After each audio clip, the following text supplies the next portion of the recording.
करते हैं भैया हम इंडियन पेनल कोड की प्रीलिमिनरी इंट्रोडक्शन की। अगर आप इसके देखते हैं तो हमारा इंडियन पेनल कोड है, फर्स्ट लॉ कमीशन के द्वारा इसको ड्राफ्ट किया गया था। और जिस समय जो ड्राफ्टिंग कमेटी थी उसमें 4 लोग थे, लॉर्ड मैकाले, मैकोल्ड, एंडरसन और मिलियट। मेनली इसको हमेशा यही कहा जाता, तो इन जनरल जो क्वेश्चन आता है, the Indian Penal Code has been drafted by Lord Macaulay. अब उसके साथ जो 3 लोग, उसके जो 3 कमिश्नर थे उस समय के, वो थे मैकॉल्ड, एंडरसन और मिलियट। फर्स्ट लॉ कमीशन ने इसका जो ड्राफ्ट है वो तैयार किया था, और जो इसका जो बिल है इंडियन पेनल कोड का, वो 6 अक्टूबर 1860 को पास हो गया था। अब अगर हम बिल के पास होने की बात करते हैं तो कुछ बताओगे कि कोई भी बिल कब पास होता है? सर जब उसे प्रेसिडेंट की एसेंट मिल जाती है। तो क्या मुझे बताओगे कि उस समय के प्रेसिडेंट कौन थे? नहीं मालूम सर। अंजलि, आप बताओगे भैया? सर उस टाइम तो क्वीन का रूल था। गवर्नर जनरल की एसेंट आई थी बेटा उस समय। तो उस समय जब थे तो गवर्नर जनरल थे। तो प्रेसिडेंट तो ये हमारे जो इंडिपेंडेंस के बाद की स्थिति है, 6 अक्टूबर 1860 को ये पास हो गया था, और 1 जनवरी 1862 को जो हमारी इंडियन पेनल कोड है वो एग्जिस्टेंस में आ गया था।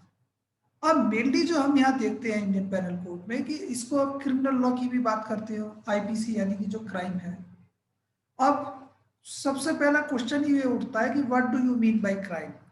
देखो, किसी भी टॉपिक को समझने के लिए मैंने पहले भी बताया हुआ है कि 4W1H का एक फॉर्मूला होता है। 4W1H in the sense what, where, when, why and how. 5 चीजें आपको पता होती है मोटी मोटी किसी भी सब्जेक्ट के बारे में, किसी भी टॉपिक के बारे में, तो आप उसको इजीली एक्सप्लेन करने की स्थिति में होते हो और समझ सकने की स्थिति में होती है। अगर ये 5 चीजें आप ढूंढ लेते हो, उसमें देख लेते हो, तो सबसे पहले इसी तरीके से जब हम क्राइम की बात करते हैं तो क्वेश्चन ही उठता है, what do you mean by crime. अब क्राइम को जब डेफिनेशन की हम बात करें तो कुछ जो जूरिस्ट है जिनकी डेफिनेशन हम देखते हैं, सबसे पहले बेंथम की आप देख लीजिए। ऑफेंसेस आर, ऑफेंसेस क्या है, जो जिन्हें अपराध कहते हैं, क्या है वे? Whatever the legislature has prohibited, यानी कि लेजिस्लेचर जो लॉ बनाने का काम करते हैं, जिन्हें लॉ के द्वारा, लेजिस्लेचर के द्वारा, उन व्यक्तियों के द्वारा जो लॉ बनाते हैं, प्रोहिबिट किया है। और प्रोहिबिट करने के पीछे जो कारण है, जो इंटेंशन है, वो क्या होगी, जो अपेक्षाएं हैं, वो ये है कि गुड बिहेवियर, यानी कि लोगों के अच्छे बर्ताव के लिए जिन चीजों को हम रोकते हैं, दे आर कॉल्ड ऑफेंस। यानी कि आप इस कार्य को, सपोज कीजिए आपको किसी व्यक्ति से अच्छे व्यवहार की अपेक्षा है, यानी कि कोई व्यक्ति आपके सामान को ना चुराए, आप ये अपेक्षा करते हो, तो आपके सामान को सुरक्षित रखने के लिए, यानी कि जब जब आप जो थेफ्ट है, जैसे आप 378 में जाकर के देखेंगे, वहाँ यही बताया हुआ है कि कोई भी व्यक्ति किसी दूसरे व्यक्ति की वस्तु को बिना उसकी जानकारी के और बिना उसकी कंसेंट के उसके कब्जे से हटा लेता है। अगर आप मोटा मोटा समझ लीजिएगा तो दैट इज कॉल्ड थेफ्ट, ये चोरी होगा। अब यहाँ पे इस तरीके का जो कृत्य है, जो एक्ट है, उसको ऑफेंसेस बता दिया है। क्यों? अगर कोई व्यक्ति, सब उसे पता होगा कि ये काम उसका चोरी है, तो एक अपेक्षा उससे होती है कि अगर उसे ये मालूम है तो फिर उसे वो चुराएगा नहीं। क्लियर है? तो ये प्रोहिबिटेड फॉर गुड बिहेवियर और फॉर बैड रीजन, यानी कि उसका जो बुरा बर्ताव है, उन बुरे बर्तावों के कारण, यानी कि अगर उसे जब रोका गया है तो दैट इज कॉल्ड ऑफेंस, या किसी चीज को किसी गुड बिहेवियर की अपेक्षा में, अच्छे बर्ताव की अपेक्षा के लिए रोका जा रहा है, दैट इज कॉल्ड ऑफेंस। अब ब्लैकस्टोन कह देता है, एक crime is an act committed और ओमिटेड, यानी कि क्राइम का एक ऐसा कार्य है जो किया तो, अच्छा देखो, 2 तरीके का एक्ट होता है, मैंने पहले भी बताया है, एक पॉजिटिव एक्ट और नेगेटिव एक्ट। पॉजिटिव एक्ट जो किसी किया जा रहा है, और नेगेटिव एक्ट क्या होगा, जो नहीं किया जा रहा है, that is called omission. In violation of a public law forbidding और कमांडिंग इट, यानी कि पब्लिक लॉ का जिसको रोकता है या कमांड करता है, उसके अगर वायोलेशन किया जा रहा है, या तो पब्लिक लॉ के द्वारा, या तो किसी चीज को मना किया है, उसका वायोलेशन किया गया है, या जिसको कमांड कर रहा है, जिसको करने के लिए कहते हैं पब्लिक लॉ के हिसाब से कोई चीज होनी चाहिए, या नहीं होनी चाहिए, उन चीजों को अगर लो वायलेशन है दैट इज कॉल्ड क्राइम, जो ब्लैक स्टोन कहता है। अब इसी तरीके से स्टीफंस की बात करते हैं। स्टीफंस देखो कुछ भैया क्या कहना चाहता है ये। A crime is a violation of a right considered in reference to an evil tendency of such violation as regards the community at large. मुझे समझाओगे इसे क्या कहना चाह रहा है ये?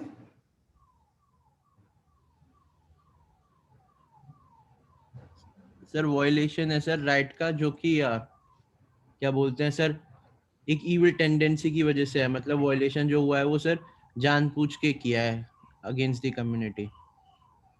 अंजलि बेटा समझाओगे क्या कहना चाह रही है ये डेफिनेशन? सर ये वही कह रहा है कि यहाँ पे इंटेंशन आ गया है कि आपका इंटेंशन था राइट को वायलेट करने का, और वो जो किया जा रहा है वो जो वायलेशन हो रहा है वो अगेंस्ट पब्लिक एट लार्ज हो रहा है। तो जब भी राइट का वायलेशन होगा और आपके अंदर आपकी इविल टेंडेंसी होगी, इंटेंशन होगा वायलेट करने का, तो वो क्राइम कहलाएगा। हर्षित सर आप बताओगे कुछ?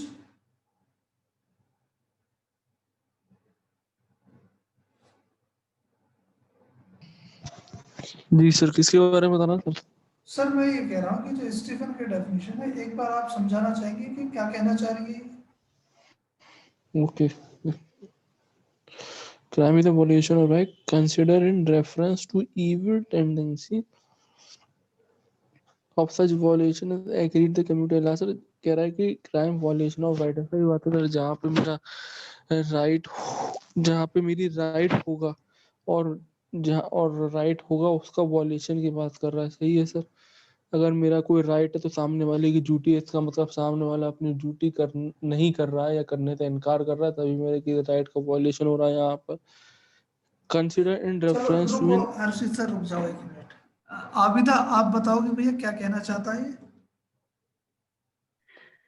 सर सर क्राइम किसी के भी राइट का उल्लंघन है, किसी भी राइट का वॉयलेशन है, और इसको ऐसा देखा जाता है जैसे कि कम्युनिटी एट लार्ज यानी पब्लिक एट लार्ज के अगेंस्ट किसी एविल इंटेंशन, बैड इंटेंशन के को कंसिडर किया जाता है। देखो बिल्कुल ठीक बात है भैया, देखो कुछ भी अपनी जगह सही बात कह रहे हैं, अंजलि ने भी करेक्ट ही बताया है और आबिदा आप भी ठीक है, हर्षित सर आप भी परफेक्ट हैं, कोई दिक्कत नहीं है। देखो सीधा सा लिखा हुआ है crime is a violation of A right. Crime क्या है? किसी भी अधिकार का वॉयलेशन है, उल्लंघन है।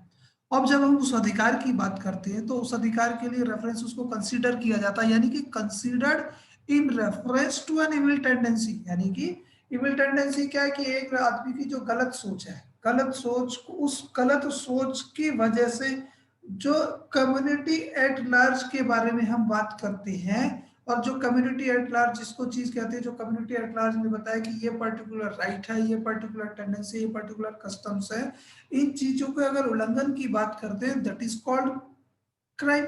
अब इसी तरीके से आप ऑस्टिन को भी देख लेते हैं, wrong which is pursued by the sovereign. कोई भी ऐसी गलती जिसे सॉवरेन के द्वारा रोका और ही सबऑर्डिनेट इज ए क्राइम, जिस पर नजर रखते हैं या तो सॉवरेन, सॉवरेन कौन है? जो राजा है, और उससे जो सबऑर्डिनेट है, जिनको उसने अधिकार दिए हुए इससे संबंधित, जो उस पर नजर रखते हैं दैट इज कॉल्ड, चेक किया जाता है उनके द्वारा, दैट इज कॉल्ड क्राइम। और इसी तरीके से आप कैनी को देख लेंगे, crime is wrong who sanction is punitive and is in no way remissible by any private person but is remissible by crown alone if remissible at all। देखो जो भी बताओगे बेटा क्या कहना चाहता है ये?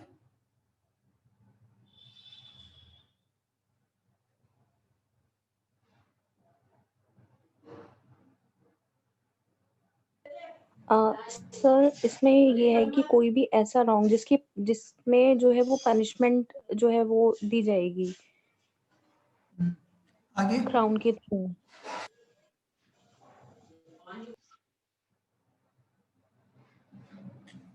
अंजलि बेटा आप बताओ क्या कहता है ये? सर ये कहना चाह रहा है कि अ, कोई भी अगर ऐसा कार्य होगा जिसमें कोई गलती करी जा रही है एंड उसे सैंक्शन मिला हुआ है कि हाँ, मतलब ये जो एक्ट है अगर आप ये करोगे तो ये पेनलाइज़ किया जाएगा और वो जो एक्ट है वो कोई भी आदमी आपका जो पनिशमेंट दिया गया है उसे कम नहीं कर सकता, माफ़ी नहीं दे सकता एक्सेप्ट द क्राउन इटसेल्फ। सीता सा है, देखो क्राइम क्या है, एक ऐसी गलती है जिसके लिए कोई दंडात्मक दंड की व्यवस्था की गई है, जैसे सेंशन इज पेनल्टी, उसके लिए जो दंड क्या है, जो पेनल्टी क्या है वो सेंशन की हुई है, पेनल्टी सेंशन की हुई है। और किसी भी स्थिति में ये जो क्राइम है, ये जो रॉन्ग है, किसी प्राइवेट पर्सन के द्वारा रेमिसिबल यानी कि इसके माफ करने योग्य नहीं है। प्राइवेट पर्सन इसके लिए कोई एग्जेम्प्ट या छूट नहीं देगा, एक्सेप्ट यानी कि केवल और केवल अगर कोई माफी है तो केवल राजा की तरफ से, crown alone if remissible at all, जो राजा है वो चाहे कुछ भी करता है। अब आगे अब मिलियर को देखते हैं। क्राइम इज ए कमीशन और omission of an act. Crime क्या है, किसी भी एक्ट का कमीशन है या ओमिशन है विच द लॉ फॉरबिड, जिसको लॉ मना करता है, या कमांड्स अंडर पब्लिक, या उसको पब्लिक के अंतर्गत कमांड करता है, a punishment to be impose by the state, और जिससे संबंधित अगर वो उसको क्या है कमीशन किया गया या ओमिशन की गई है तो उस स्थिति में जो पनिशमेंट है स्टेट के द्वारा इम्पोज किया जाएगा, state by A proceeding in its name.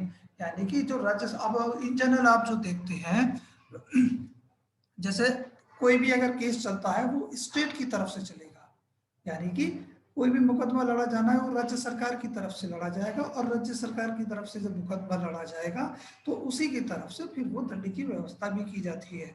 तो यही कहता है क्राइम इज ए कमीशन और ओमिशन ऑफ एन एक्ट, किसी भी कार्य का या तो कमीशन है या ओमिशन है, जो क्राइम की हम बात करते हैं जिसे लॉ मना करता है, या कमांड अंडर पब्लिक, या उसे पब्लिक लोक नीति के अंतर्गत उसे कमांड करता है, और जो पनिशमेंट है जो राज्य की तरफ से दिया जाएगा। आबिदा कह रहे हैं कुछ आप?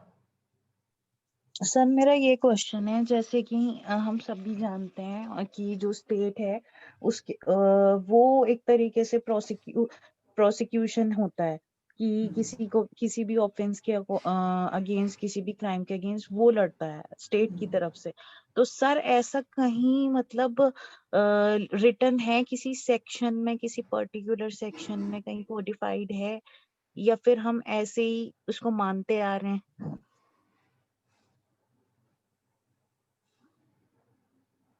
ये बात भी ठीक है, कुछ बताओगे भैया कुछ इससे संबंधित?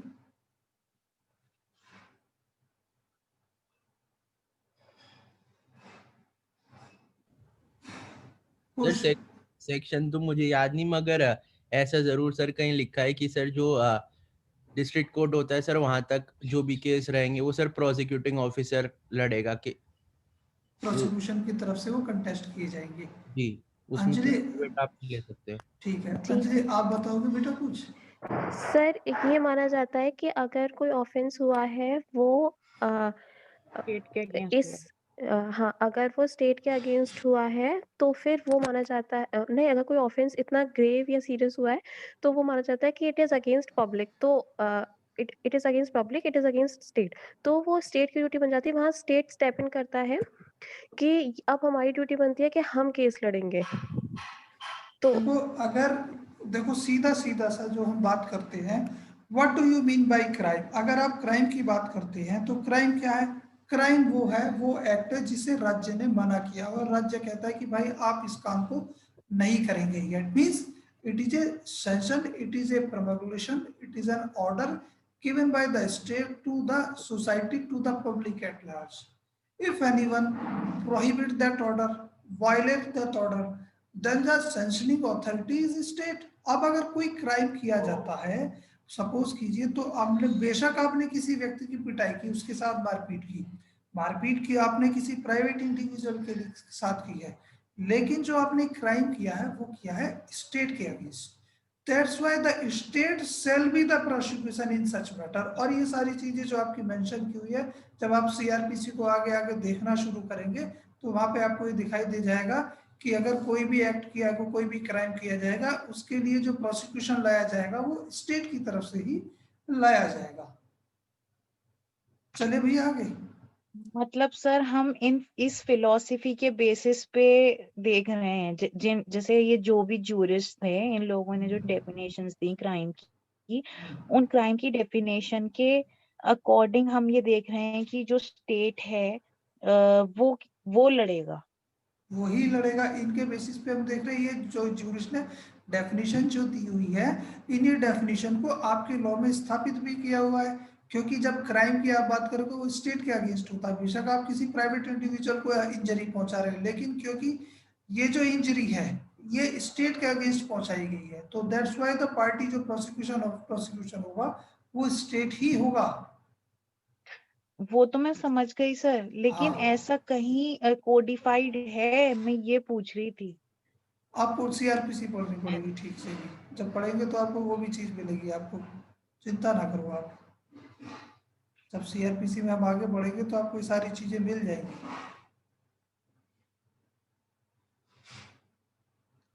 अब इसके लिए देखो भैया, जब हम क्राइम की बात करते हैं तो दो चीज़ें देखते हैं, एक तो उसके एसेंशियल और उसके स्टेजेस। यानी कि एसेंशियल किसी भी क्राइम को कमिट करने के लिए हम इन जनरल जो है 4 चीज़ें देखते हैं। भाई पहली स्थिति में एक ह्यूमन बीइंग होना चाहिए। दूसरा उसकी जो इंटेंशन है वो रॉन्गफुल इंटेंशन होनी चाहिए, मेंशरिया होनी चाहिए, इविल इंटेंशन होनी चाहिए, एक्टस रियस होना चाहिए और इंजरी होनी चाहिए। 4 चीजें हम वहां देख करके चलते हैं क्राइम के एसेंशियल की, अगर हम बात करते हैं। अगर हम बात करते हैं तो किसी भी क्राइम के लिए जो 4 स्टेजेस दी हुई है, अंजलि बताओगे बेटा कि वो 4 स्टेजेस कौन कौन सी है? Sir preparation, attempt, commission, sir एक रह गई। एक इंटेंशन है। सबसे पहले जो है आप या मोटिव या इंटेंशन की बात करते हैं कि इंटेंशन है। इंटेंशन के बाद दैट वो प्रिपरेशन आती है, आपने तैयारी की। फिर उसके बाद वो उसका अटेम्प्ट होगा, देन कमीशन ऑफ क्राइम, जिसे आप कंप्लीशन ऑफ क्राइम भी कह देते हैं अटेम्प्ट के बाद। अब यहाँ पर हम दो चीजें जो देखते हैं, mens rea and acts Reis. Mens rea की जो मेंसरिया क्या है, ये एक लैटिन टर्म है, और एक्टस रियस क्या है, यानी कि जो किसी भी ह्यूमन कंडक्ट है, कोई भी जो ह्यूमन कंडक्ट है उसका जो फाइनल रिजल्ट है वो that is called acts Reis. अब मैक्सिम की जब हम बात करें मेंसरिया की, तो एक्टस नॉन फेसिट रियम डिसी मेंसिट्रिया means no act is an offence without guilty intention, यानी कि बिना दुराशय के कोई भी कार्य अपराध नहीं है। इन जनरल जो आप देख के चलेंगे कि कोई भी कार्य तब तक अपराध नहीं माना जाएगा जब तक उसके पीछे कोई गिल्टी इंटेंशन ना हो। यानी कि सपोज कीजिए अगर आप सड़क से जा रहे हैं और बाइक से निकल के जा रहे हैं, और बाइक से अगर सड़क चलते हुए अगर कोई टक्कर मार देते हैं बाई चांस, गलती से, बिना किसी इंटेंशन के, ऐसा तो है नहीं कि आपने वहां पे कोई क्राइम किया, यानी कि जानबूझ करके कोई गलती हुई है, क्योंकि इंटेंशन बड़ा रोल प्ले करती है आपके किसी भी क्राइम के कमिट किए जाने में। और इसी तरीके से आप बहुत सारी चीजों में जब आप आगे देखेंगे, सपोज कीजिए ऑपरेशन किया जा रहा है तो वहां पे हम नेग्लिजेंस की भी बात करेंगे। उसमें अगर कोई इसको तो आगे देख लेंगे। अब मेन जो प्ले होगा वो इंटेंशन पे बेस्ड होगा। अगर व्यक्ति की इंटेंशन है किसी कार्य को करने की, तब तो हम ये मानते हैं कि हाँ भैया उसने वो अपराध किया है। अगर उसकी वो इंटेंशन उस काम को करने की नहीं है, यानी कि अगर गुड फेथ में किसी, सपोज कीजिए कि एक व्यक्ति की जो ना टांग है, एक्सीडेंट हो गया, और एक्सीडेंट होने के बाद उसकी टांग की यही स्थिति नहीं है कि अगर उसे छोड़ दी जाए तो वो बच जाएगा, सेप्टिक फैला हुआ है, जहर फैला हुआ है। उस स्थिति में जो डॉक्टर है गुड फेथ में उस टांग को वो काट रहा है, वहां से अलग कर रहा है उस हिस्से को, तो ऐसा तो नहीं है कि उसने जो क्या नाम है वहां पे कोई क्राइम कमिट किया है। केवल गुड फेथ में है तो वहां पे उसकी गिल्टी इंटेंशन नहीं आती है। लेकिन जब अगर आप गिल्टी इंटेंशन की बात करते हैं, एक व्यक्ति सड़क से जा रहा है और जानबूझ करके उसने वो टक्कर मार दी है, तब वहां गिल्टी इंटेंशन होगी। चलिए सर, अब दूसरी चीज है। अब इसी के साथ हम दूसरी चीज देख के चलते हैं, जिसके लिए कहते हैं एक्टस मी इन्वेशियो फैक्टस नॉन एस्ट मींस, एक्टस means an act done by me against my will is not my act. अब देखो सीधा सा है कि कोई भी कार्य जो मेरी इच्छा के विरुद्ध किया गया है, मेरी इच्छा के विरुद्ध किया गया है, जो मैंने अपनी इच्छा के विरुद्ध किया है, तो वहां प्रिजम्पशन ये है कि वो मैंने नहीं किया है। अब उसके लिए क्या कि पता लगा कुछ आए, कुछ मेरे कनपट्टी पे बंदूक रखी कि सर देखो सीधा सा, या तो आप इस गोली को चला दीजिए लव बैठे हुए, लव की तरफ निशाना साध करके या तो गोली आप चला दीजिए, अन्यथा की स्थिति में मैं आपको मार दूंगा। तो वहां पर जो मेरी विल है, मेरी विल के ऊपर किसी अन्य व्यक्ति का कंट्रोल है। अब इस वजह से, क्योंकि ये जो मैं काम करूंगा, ये काम मैं अपनी इच्छा के विरुद्ध कर रहा हूँ, दैट्स व्हाई एक्टस मी एनेविशियो फैक्टस नॉन एस्ट मीस एक्शंस, यानी कि जो एक्ट मेरे द्वारा किया गया है मेरी इच्छा के विरुद्ध, वो मेरा कार्य नहीं है। अब इसी के साथ तीसरा है जो मैक्सिम है, आप वो भी देख लीजिए, न्यूलम क्रिमिन सिने लैक न्यूला पोनियस सिने लैक means there must be no crime और punishment except in accordance with fixed predetermined law, यानी कि कोई भी किसी भी काम के लिए जो किसी भी एक्ट की हम बात करते हैं, वो एक्ट जब तक क्राइम नहीं है या उसके लिए पनिशमेंट नहीं हो सकता है, जब तक कि उसको क्या नाम है प्री डिटरमाइंड लॉ के द्वारा फिक्स ना कर दिया गया हो। अब लेकिन हम ये देखते चलते हैं कि कुछ कार्य ऐसे भी हैं, कुछ काम ऐसे भी हैं जिनमें गिल्टी इंटेंशन नहीं है, लेकिन उन्हें आप क्या करते हैं, फिर भी क्राइम मानते हैं। अब दूसरी चीज क्या है, अब इसके लिए देख लीजिए भैया, मेंसरिया को ही देख लीजिए पहले। मेंसरिया क्या है, कुछ देखना क्या लिखा हुआ भैया ये। The general rule applicable to criminal law is actus non facet nisi mens sit rea, unless the statute either clearly or by necessary implication rules out mens rea as an element of crime. The court should not hold a man guilty unless he has guilty mind. मतलब सीधा सा ये कह रहा है कि जब तक जो है किसी पर्टिकुलर स्टैट्यूट के द्वारा या स्पेशल लॉ के द्वारा जो गिल्टी इंटेंशन की हम बात करते हैं उसके नेसेसरी इम्प्लीकेशन यानी कि उसको एक्सक्लूड कर दिया गया हो, एक्सेप्ट कर दिया हो, तब तक बिना किसी गिल्टी इंटेंशन के हम क्या है उस व्यक्ति को अपराधी नहीं मानेंगे। अब लेकिन अगर आप कुछ परिस्थितियां ऐसी हैं, कुछ मैटर ऐसे हैं जिसमें गिल्टी इंटेंशन की बात हम नहीं करते, यानी कि अगर जो मेंसरिया है, मेंसरिया अगर एब्सेंट भी है तब भी वो व्यक्ति गिल्टी इंटेंशन होगा। कोई मुझे एग्जांपल दे सकता है, अंजलि आप देंगे कोई एग्जांपल इसका, कोई ऐसा अपराध, सर कोई ऐसा वेजिंग वॉर, वेगिंग सेडिशन। पर सेडिशन, ठीक है। और सर मेरा एक क्वेश्चन है। एक मिनट बेटा रुक जाओ आप। सर सेक्शन 120 बी 120 भी, अरे नहीं भैया सीधा सा है, देखो यहाँ पे जो लिखा हुआ public nuisance, criminal labour, contempt of court और बाइगेमी, ये क्या है मेंसरिया के एक्सेप्शन है, यानी कि मेंसरिया नहीं भी है तब भी ये जो चीजें हैं ये अपराध की कैटेगरी में आएंगी, यदि ये जो एक्ट है ये अपने आप में ऑफेंस होंगे। आबिदा, हाँ आप बेटा कुछ पूछ रहे थे। सर अभी जो सेकंड वाली मैगजीन थी उसमें ये था कि जो मेरी मर्जी के बगैर काम किया गया है वो ऐसा माना जाएगा मैंने नहीं किया है।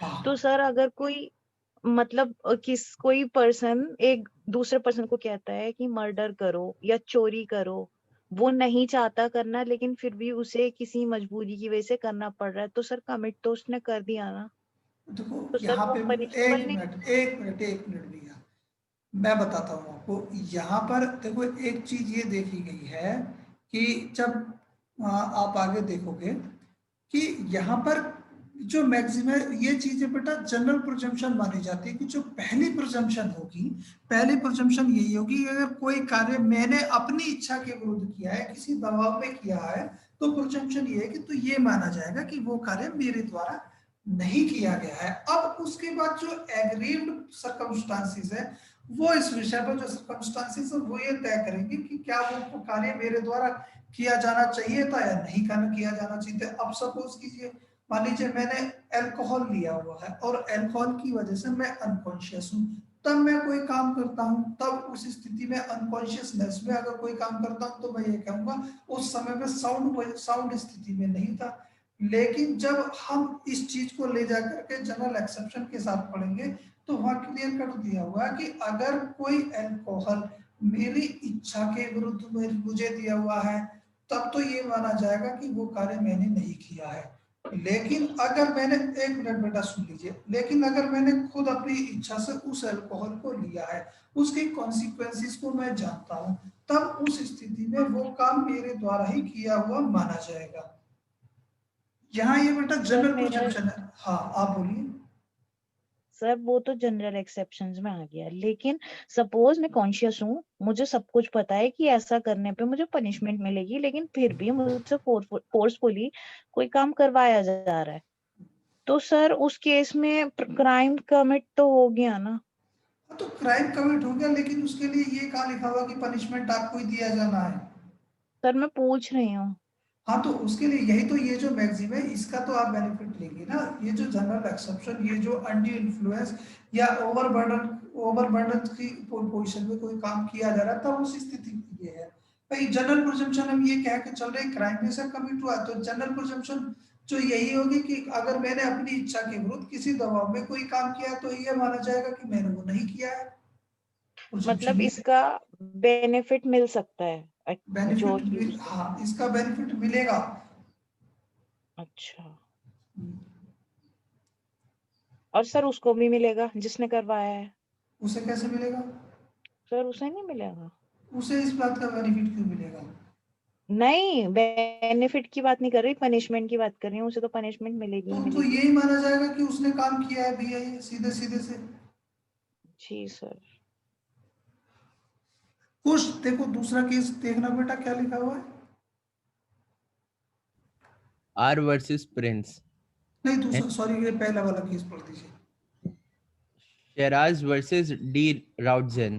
हाँ, The court held that in every statute, mens rea is to be applied unless contrary is shown.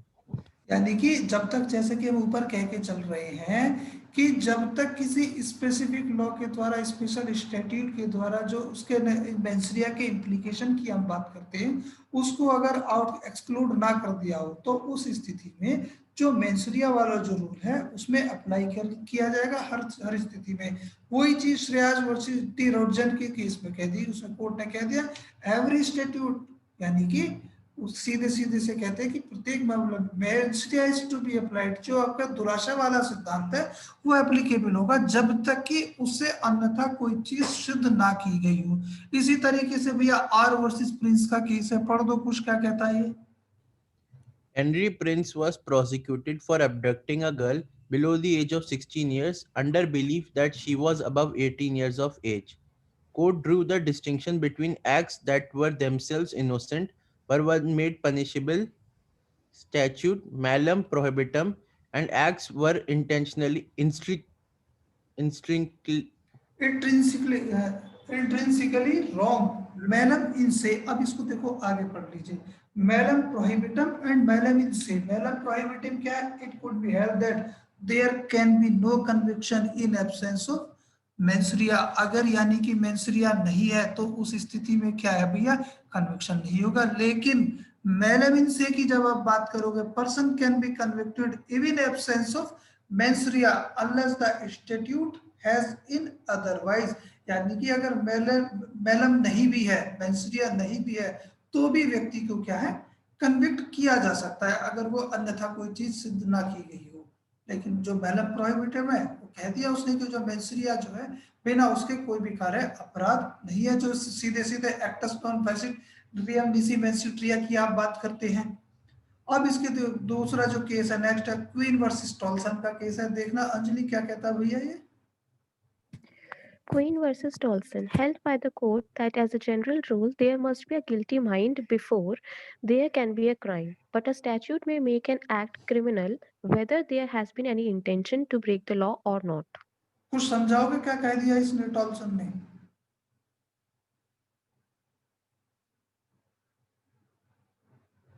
कुछ सर ये कह रहा है कि अगर स्टैट्यूट कोई भी एक्ट को क्रिमिनल बना सकता है अगर सर जो लॉ में लिखा है वो लॉ के अगेंस्ट जाने का इंटेंशन हो, भले ही उसका जो माइंड है वो गिल्टी हो या ना हो। हाँ, सीधा सा है भाई। अगर जनरल रूल की आप बात करें तो सीधे सीधे से क्या भी क्या क्या गिल्टी इंटेंशन होना चाहिए, जो गिल्टी माइंड है वो होना जरूरी है। लेकिन अगर किसी भी स्टैट्यूट को, किसी भी एक्ट को क्रिमिनल बनाने के लिए क्या है, वहाँ इंटेंशन को आप रूल आउट कर सकते हैं। ये कह रहा है court that the general rule there must be a guilty mind before there can be a crime.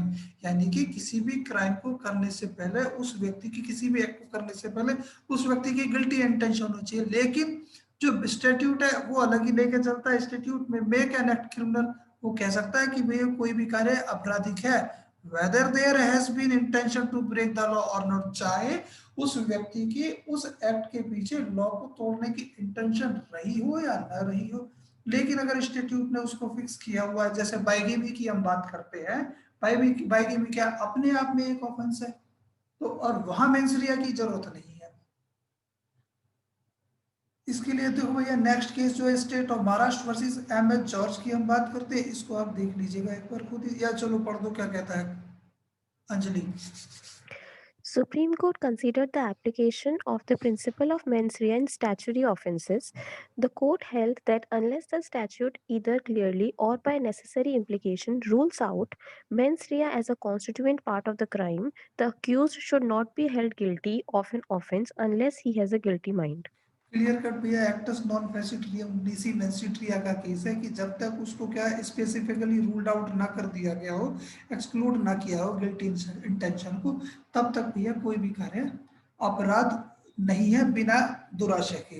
अब एक्सेप्शन हमने देख ही लिए थे कि जो मेंसरिया की कुछ ऐसे मामले जिनमें एक्ट हुआ है और वो एक्ट अपने आप में ऑफेंस है बिना गिल्टी इंटेंशन के होते हुए भी। अब इसको हम देख लेते हैं, इन जो इंट्रोडक्शन की आप बात करते हैं, शॉर्ट टाइटल एक्सटेंट की जब बात करोगे तो जो इस एक्ट को क्या कहेंगे, इंडियन पेनल कोड आप कह देंगे, पूरे भारत पर ये लागू होगा।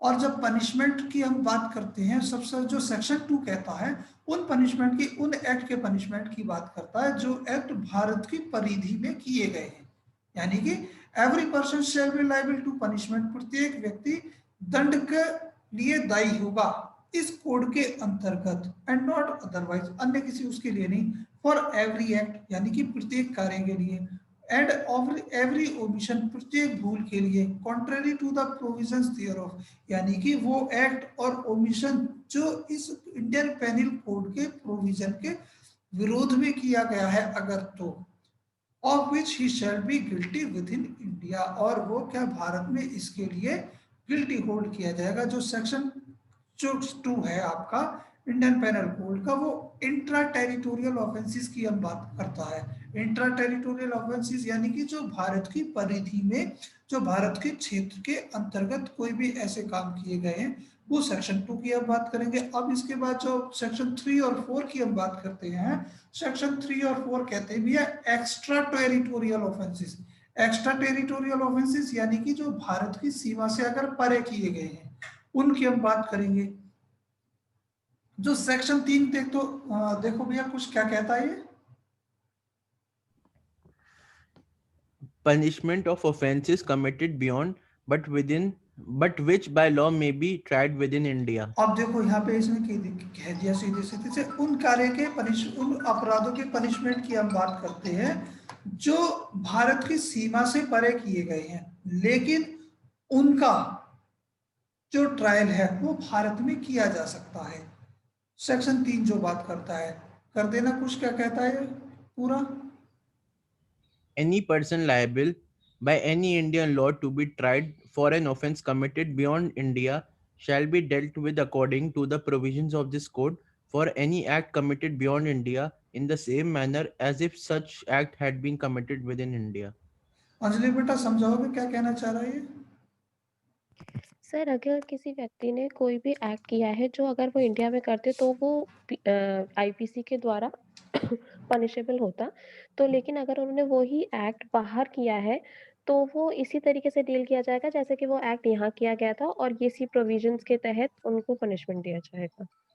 सही बात है भैया, ये कह दिया कि any person liable by any Indian law to be tried for an offence committed beyond India, यानी कि कोई भी व्यक्ति, देखो शब्दों पे जो पकड़े, शब्दों को पकड़े रहना, ये कहता है कि any person liable by any Indian law, यानी कि कोई भी व्यक्ति जिसे भारतीय विधि के अनुसार लायबल बनाया गया है, यानी कि उत्तरदायी बनाया गया है किस चीज के लिए, to be tried for an offence committed beyond India, जिसको जो ऑफेंस उसने भारत की सीमा से परे किए गए हैं, shall be dealt according with the provision of this code, इस कोड के प्रोविजन के अकॉर्डिंग उसको डील किया जाएगा, for any act committed beyond India, जो उसने भारत की सीमा से परे किए गए और बिल्कुल उसी मैनर में किए उसको डील किया जाएगा। जैसे कि अगर वो कार्य उसने भारत में किया होता तब वो अपराध होता। अब इसको एक्सटेंशन कर दिया गया है, एक्स्ट्रा टेरिटोरियल ऑफेंसेस की हम जब बात करेंगे तब provision of this code apply also to any offence committed by, देखो यहाँ पे तीन चीजें हैं, any citizen of India in any place without and beyond India, दूसरा any person on any ship aircraft registered in India whatever it may be, यानी कि कोई भी कार्य अगर किसी व्यक्ति के द्वारा कोई अपराध किया जाता है किसी ऐसे शिप पर या किसी ऐसे एयरक्राफ्ट पर जो भारत में रजिस्टर्ड है, लेकिन पता लगा अब मान लीजिए वो शिप है या एयरक्राफ्ट अगर अमेरिका में स्थित है और उस शिप में या एयरक्राफ्ट में कोई क्राइम किया जाता है तो ये माना जाएगा कि वो अपराध उसने भारत में ही किया है। अब ये तीसरा एक कहता है any person in any place without and beyond India committing offence targeting a computer resources located in India. अब कोई व्यक्ति अमेरिका में बैठकर उन कंप्यूटर के साथ छेड़छाड़ कर रहा है जिनका सर्वर जिनकी जो लोकेशन है वो भारत में स्थित है, तो इन तीनों ही स्थितियों में ये माना जाएगा कि वो कार्य उसने भारत में किया है और भारत की विधि के द्वारा उसे जो है उसका ट्रायल किया जाएगा। अब इसके एक्सप्लेनेशन देख लीजिए, कुछ देखो भैया क्या कहता है ये। In this section, the word offense includes every act committed outside India, which, if committed in India, would be punishable under this code. B. B पर तो हाँ, The expression computer resource shall have the meaning assigned to it in clause K of subsection 1 of section 2 of the Information Technology Act 2000. ठीक है। अब लेकिन जो ये इसका इलस्ट्रेशन है भैया, ये इलस्ट्रेशन है, ये कई बार एग्जाम में ऐसे के ऐसे ही पूछ लिया जाता है। A who is a citizen of India, A जो भारत का नागरिक है, commits a murder in Uganda, Uganda में कोई मर्डर करता है, he can be tried and convicted of murder in any place in India in which he may be found, यानी कि अगर उसने भारत के बाहर कोई कार्य किया और भारत में उसको पकड़ लिया गया तो जहां पर जिस स्थान पर वो पकड़ा गया है पाया गया है उसी स्थान पर उसका क्या है उस मर्डर से रिलेटेड ट्रायल चलेगा। आगे देख लीजिए, certain laws not to be affected by this act, nothing in this act shall affect the provision of any act for punishing mutiny and desertion of officers, soldiers, sailors, airmen in the services of the government of India or the provision of any special of local law। अब मान लीजिए सीधे सीधे से जो क्या है, जो ये स्पेसिफिक लॉज की हम बात करते हैं, स्पेशल लॉ है या लोकल लॉ है, तो उससे रिलेटेड अगर कोई अपराध की व्यवस्था है, पनिशमेंट की व्यवस्था है, तो उसी स्पेशल और लोकल लॉ के हिसाब से उसको पनिश्ड किया जाएगा, जैसे हम सुबह भी बात कर रहे थे इस संबंध में। और मान लीजिए डिजर्शन ऑफ ऑफिसर्स, यानी कि जितने क्या है जो सेना है, सेना के जो ऑफिसर्स है वहां से डिजर्ट छोड़ करके चले आते हैं, और या सोल्जर्स है, सेलर्स है, एयरमैन है, उनसे संबंधित सर्विसेज रूल के हिसाब से उनको पहले इंक्वायरी और उनका ट्रायल चलेगा। जैसे आप डिफेंस की बात करते हो, डिफेंस में कोर्ट मार्शल होता है और उनके अपने लॉ है, अपने लॉ के हिसाब से उनको ट्रीट किया जाएगा। यहाँ तक तो ये स्थिति है बेटा भैया, और यहाँ तक किसी को कोई डाउट हो तो पूछ लो, बाकी इन जनरल कल से आप शुरू करेंगे आगे इसके आगे।